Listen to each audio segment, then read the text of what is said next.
Et salut à tous les amis, c'est Luc et on se retrouve aujourd'hui pour une nouvelle vidéo. Cette fois-ci, nous allons faire un tuto double kaboom. Le double kaboom est une figure beaucoup plus facile que le double salto arrière. Par contre, il va falloir peut-être un peu plus de hauteur et une meilleure rotation. Le tuto va se dérouler en 5 étapes, là où je vais vous expliquer tout ce qu'il faut faire pour apprendre le double kaboom. Et ensuite, il y aura une étape de plus pour vous donner des astuces et des choses à éviter à tout prix.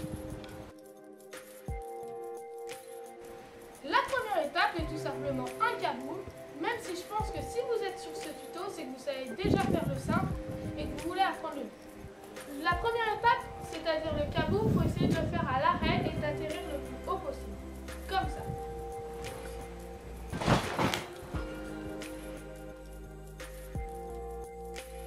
La deuxième étape va être un kaboom tombé fesse. C'est pour s'habituer à tourner un petit peu plus sans forcément avoir trop peur. Pour faire ça, il va falloir essayer d'aller un petit peu plus haut et de toujours être avec un ou deux rebonds maximum pour bien accélérer sa rotation. Ça donne ça.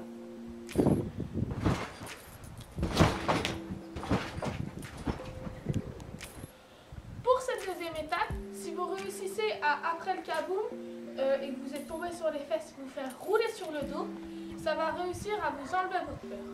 Ça va donner ça.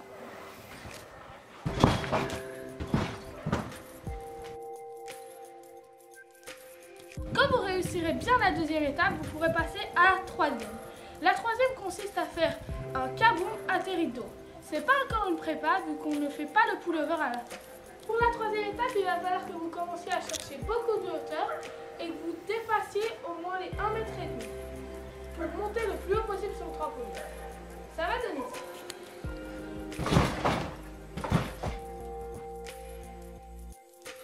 Quand vous réussirez bien la troisième étape, vous pourrez passer à la quatrième. Par contre, entre la troisième et la quatrième, il y a quelque chose de très important à retenir, c'est de bien se grouper. Pas comme les gymnastes qui se groupent comme ça, mais en se groupant avec les jambes écartées. Et la tête, le menton près des côtes. Ça, c'est très important pour avoir une bonne rotation. La quatrième étape, du coup, sera tout simplement la prépa du kaboom.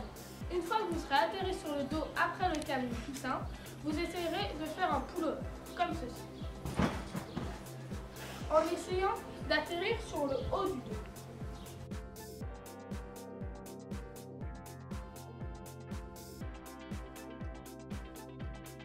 Vous venez de voir deux exemples, un à refaire et l'autre à ne surtout pas reproduire. Tout simplement, vu que celui que j'ai mal fait, ça va accentuer votre peur. Et vu que vous serez très bas pendant le kaboom, vous penserez ne pas réussir à le faire. Quand vous réussirez à bien faire la quatrième étape, vous pourrez tout simplement passer au double kaboom. Pour le faire, le double kaboom, il n'y a pas énormément de secret.